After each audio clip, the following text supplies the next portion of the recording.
So outbound is one of those things where it makes a lot of sense if you are an agency founder who wants to grow beyond what inbound is creating, right? And so inbound networking and those type of things are typically where a lot of agencies start. It's the right place to start. But once you have that established, you cannot really sort of turn up and down the volume of inbounds. There's really only so much control you have over that. So it's for those agency owners who want to sort of accelerate sales and kind of streamline and scale the business in that way. And so there's a few things that agencies have to do really well. Number one is verticalizing, having a vertical focus. Like I said earlier, it simplifies sort of the outbound process. You can have a lot of clarity around who specifically do you want to target, which vertical, and within that, you can also identify those businesses much more easily that are probably having the problem that you can solve for them and that they can afford your services. So having a really great list is extremely important. It's not something you just go by and load up to your email system to blast out cold emails.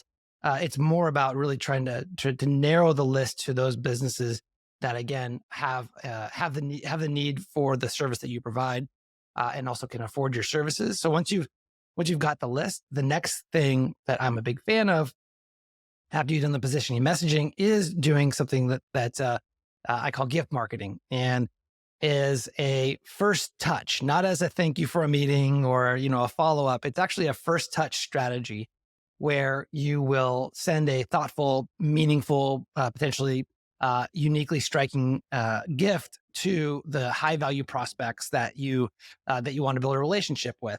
It's kind of like what you see in SaaS and ABM, but it's at the agency level. And so if you have a great list, you know who your buyers are. You have a high level of confidence that they can afford you and have a need that you can solve. I recommend going out and sending them. I've sent everything from cookies to Mont Blanc pens to flowers, you name it. Done a lot of this stuff, and what that does is it transforms the dynamic of the potential relationship from one of being very cold and resistant to being open. I'll give you an example. Just the at the last company I was at, we targeted attorneys, and attorneys is a very attractive market for agencies to go after. And the typical way that agencies would reach out to them is through LinkedIn and through email and cold calls. And the law firms would get really good at blocking that effort, and they'd use gatekeepers and whatnot. Well, what we did is we did something a little different, which we would send them a tin of gourmet cookies, like amazing, like delicious cookies that are like, wow, these are truly remarkable.